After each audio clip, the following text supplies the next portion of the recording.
and he's gonna show us this beautiful, magnificent building. And I also want to thank security, because apparently they weren't aware because of the email chain, but thanks guys. Anyway, with that being said, Hans is going to show us around, and we're so excited to see the building, cafeteria. We want to see everything. Okay. So where should we start? Okay, so since we're already in the lobby, we'll start by the auditorium. Beautiful, let's go guys. Isn't this a beautiful building? Look at how gorgeous the main entrance is. Okay, so this is our theater. Our building is pretty new actually. It was made in the last 40 years, I'd say. So it's one of the newer schools. We have a great chorus department as well, and we compete in a lot of the we perform in a lot of the recitals.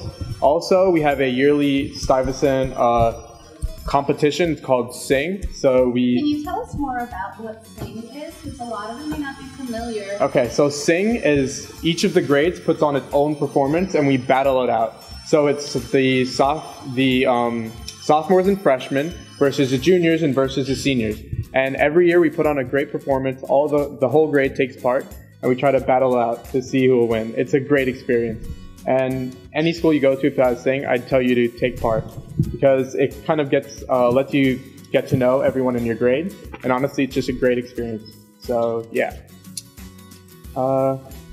Anyone have any questions? Do you know that Stuyvesant is like only a math and science school? Definitely not. Like our performing arts, like our chorus, it's one of the best in the city. We perform at I think it's Carnegie Hall, I think, every year. We have our recitals. Miss Hall, she's really well known in the city. She's our chorus director. She's one of the best, and we take it very seriously. So this is definitely not just a math and science school. Okay. What are some of the classes you take in the field besides math and science? Cool. I took an acting class actually. It was really fun. We got free tickets to Broadway shows every few months. I took a women's voices class. That was really interesting.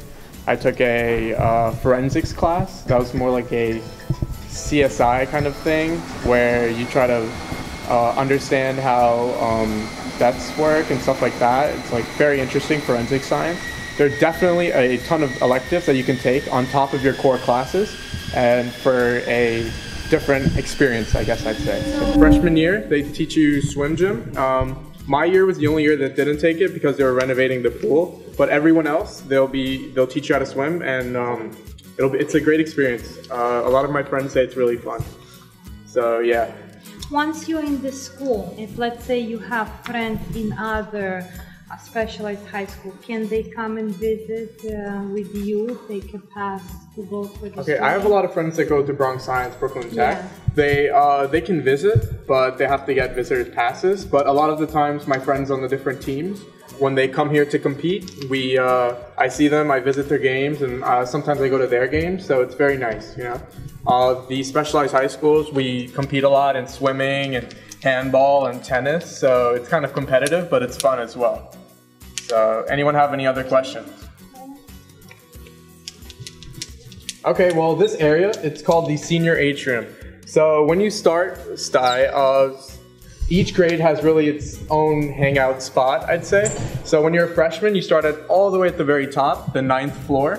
You sort of hang out there. And once you're a sophomore, there's a place called the sophomore bar, where the sophomores hang out. Juniors hang out on the 3rd floor. The seniors, once you're done with 3 years, you kind of deserve this spot right next to that's the senior bar down there. You get lockers here. It's really convenient, and you sort of earn it. So yeah, it's a nice feeling. Each of us has our own lockers. Freshman year, you share it with your locker buddy. But after that, every other year, you get your own locker. So it's really convenient to have one.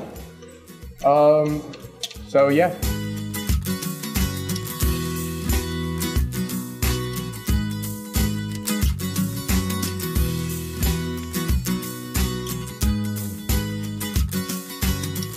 A lot of our teams compete here or on the 3rd floor. If you guys think that Stuyvesant is just a math science school, we have so many sports teams. They're really competitive. Our fencing team is first in the city. Our swim teams, is #1. Our swim teams are both first in the city. Handball does really well. I'd say basketball, it does okay, but a lot of our teams do really well. So it's really competitive as well. How many sports teams are you aware of here? I'd say at least 30, 40. There are at least 40 or so sports teams. Yeah, so you'll definitely find something that you The reason like. I'm asking is a lot of people think that Stuyvesant students only study. Yeah, definitely not. We take our time out for sports as well. So you definitely want to get involved early. That's what I'd say. 8th floor physics, 9th floor chemistry, 7th floor bio. Generally take bio first year, or you could take freshman physics. It's really up to you.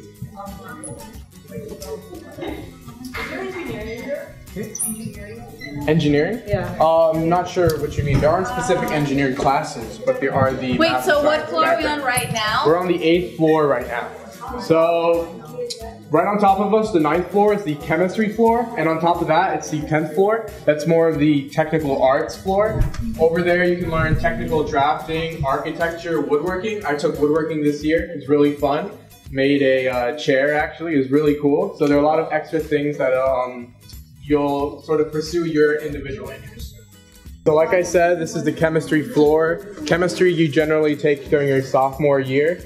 So after that, if you think you did well enough, you can apply for AP chemistry. If anyone What does that stand for? Advanced placement chemistry. So it's like a college class that you take in high school.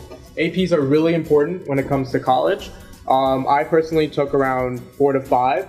I think that you should start as early as possible. So first, How many APs are your friends taking? It sort of depends. I'd say like 4 to 7 around. And then your friends who got into the Ivies, do you know roughly how many they took? Like, what was the minimum that they took that you're aware I don't know of? if there's a minimum, but I'd say around 6 to 7 is the minimum. 5, 6, 7. Where are some of your friends from Stuyvesant going to college? I know a bunch of people that are going to Harvard. I know a couple of kids going to MIT. So many kids from Stuyvesant go to Cornell every year. Say like 30 to 40. 30 to 40 Cornell acceptances. Yeah, so it's really varied on every single level. There are liberal arts colleges that a lot of people apply to, like Wesleyan, which is pretty well known. Are you scared of going to college? How No, much definitely do you feel not. Stuy's preparing you for college? I mean, you're going to NYU Stern. That's pretty competitive. So I think that Stuyvesant is definitely more I'd say it's more difficult than a lot of like the regular college classes, I'd say. Not just like difficulty, but the amount of work you have to do, the schedule you have to keep up. So I think if you get through Stuyvesant, you'll find college a much easier process than if you go to some other high school where it's easy, but then you get hit with a difficult schedule in college. So it's better to be prepared now. That's what I'd say. Awesome. Okay, so we can walk down. Okay, so freshman year, you come in before classes start, first period free. Generally, with the freshmen collect around here. It's pretty high up, but you have to sort of work your way down. So there are escalators throughout the whole building. So I'm not going to tell you to rely on them because a lot of the time, half of them don't work. So I'd say to make sure you schedule your classes right so that you don't have to go from the 9th floor to the 1st floor and then the 1st floor to the 8th floor. I've had a lot of times where I had to sort of run between classes because the scheduling was very difficult. So I'd say to organize your time well, make sure you have everything when you're done with class, and make sure that you do class on time. So yeah, acting is actually an English class. I took Shakespeare, science fiction, there's Asian American literature, women's voices. I definitely recommend that one. It's really interesting. So there's a ton of English courses as well. We stop by the 6th floor, but that's where generally the English courses are. The classes So this is take where place. the highest floor of the building right now. So yeah, this is as high as it gets. We're gonna go down. We're gonna go back down now to the 9th floor. Any questions whatsoever, just ask me right now, and I'll answer them to the best of my abilities. Anyone have any questions? Ahead, Yeah, right guys. there. I'm gonna get up to everyone come together. Is there like computer designing? Computer designing. Okay, so there's a ton of comp sci classes as well. Computer science. Those are on the 4th floor. There's a graphic arts class. You learn how to Photoshop. There's a video production class, so there are a ton of tech comp sci based classes as well. So you'll take your first comp sci class in sophomore year. If you want to pursue that, you can take AP comp sci. I know a lot of my friends have taken that. They've enjoyed it. So yeah. What are some of the projects? Some of the what? Projects. What do you mean by project? Like Make sure you for ask the science and questions math. really loudly. For science Okay, and let's math. go. Next Okay, one. so you asked me what are the kinds of projects that we do. We actually have a course that's called Intel that we devote entirely towards the Intel competition. It's just a whole semester long class. You do research for your Intel paper, and then you submit it in the Intel competition that happens every year. So there's a whole course devoted to that. So I'd say that that's sort of a project-based class. You have a bunch of friends or classmates that you work on, you write a paper, and you sort of submit it. I know friends that have been semi-finalists in the competition. So yeah, we tend to place almost every year. So I definitely recommend that class. Does anyone have any more questions that you want to ask? What helps you to be less stressed out? What is the key you use? I like to not procrastinate. That's the mistake I made freshman year, I guess. Make sure my time, everything I have to do, I plan it in advance and make sure that everything isn't done the day before, because cramming for tests, it doesn't really work. You want to make sure that you space your time out well, and you want to make sure you do things that you like to do as well. Like, it's not just studying as well. You want to do extracurricular activities that you are passionate about. Like for me, for example, I was the coordinator for all the blood drives that take place at Stuyvesant. I really enjoyed doing it. It was just fun, and it was a stress reliever. And as well as that, it helps with your college application as well. So your stress relief was being involved in extracurricular activities, such as coordinating a blood drive with your friends at school. Yeah, so sports was also a big stress reliever. I was on the lacrosse team for a bit. I did some handball. So yeah, definitely encourage you to do extracurricular activities from the very first year. So you can choose what you like and then stick with it throughout all of high school. So I want to bring the question into test preparation. It's the summer, it's so warm. Who's warm?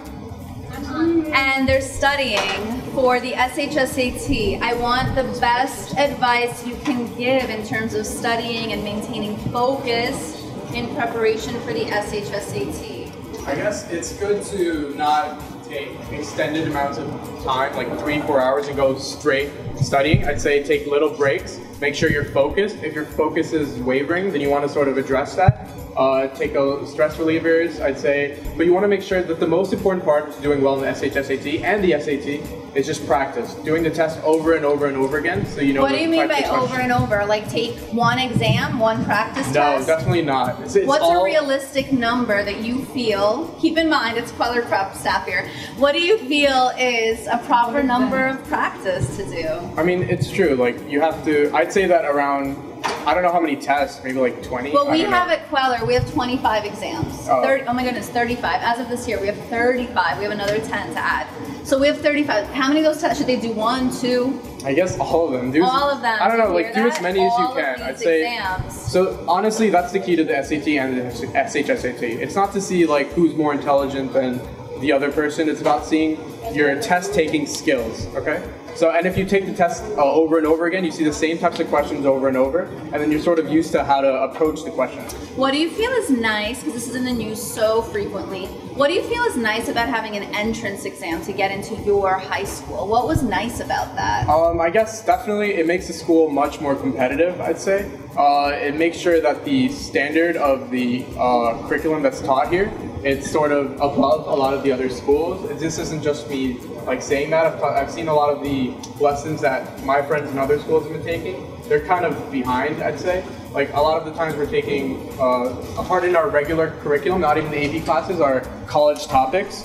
So I'd say that definitely this will prepare you for the future, and it's definitely been helpful a lot. So do you think, should you recommend these kids keep studying and reviewing, because we're entering August now. I mean, should they relax, take a month off, take a break? I mean, if you really want to get in, you have to just keep going. I was studying. If you really want to get in, you have to keep going. Let's even repeat that. If you really want to get in, everyone, you have to keep going. If you really want to get in, you have to keep going. Yeah, so like that's another thing about how the SHSAT is graded. It's not so much that there's a certain score that you get above. It's about how you're compared to everyone else who takes the test, and that's how the cutoff score is established. So if the lowest score for a person who wants to get into Stuyvesant is a 580 or maybe a 600, then that'll be the cutoff score. So you have to do better than the lowest. So what you're saying is it doesn't matter that you're getting 70% of the questions right. Yeah, you just have to be better than the other 800 students that want to get into on the exam. Yeah. So should a kid who has a 99 average, because I have those here, show me my 99 averages, I have those. Should a kid who has a 99 average just take the test and walk in because he has a 99? I mean, I had, like, middle school, the averages, it's kind of relative, I guess. I had like a 97. It doesn't really affect how you're going to take the test. Obviously, you'll get kind of like a better score, but it definitely does not guarantee you to get into this school because the standards for middle schools are different, like across the whole state. And the SHSAT is one test, and it's very difficult. So I'd say to just keep studying. Awesome. Thank you so much. I just want to remind all of you that this high school is a completely free high school. It is, who thinks it's a beautiful high school? Who's really impressed with Stuyvesant? It is a free high school in New York City. All you need to do is study and take the test to get into this school. There are endless opportunities right now that you have that you may not have forever. And I want to thank you guys for coming on this tour and really saying this is our big opportunity to really probably see one of the most magnificent high schools in all of New York City today. So take these opportunities. You won't have them forever. Parents, if you could redo high school, would anyone want to go to Stuyvesant? Curiosity? Oh, come on, I'm curious. Maybe not. I guess I would. The reason being that the opportunities that you, my 6th and 7th and 8th graders, entering 8th graders have, the adults do not. So keep that in mind as you're exploring your high schools and aim high. Aim for every school, aim for every opportunity, because this is just the beginning of magnificent, magnificent opportunities. From a high school like this, you could feel that you have superpowers. You can go to NYU, you can go to Harvard, Yale, Cornell. You won't be afraid of entering those types of university settings because your foundation was here for those 4 years. Keeping that in mind, I want to give a round of applause to Hamza. He's leaving after this. Have fun at NYU, guys. Try to keep in mind the advice I have for you guys. Do you want to give him some good wishes? Wish him well as he embarks on NYU Stern School of Business next month. Good luck, good luck, good luck.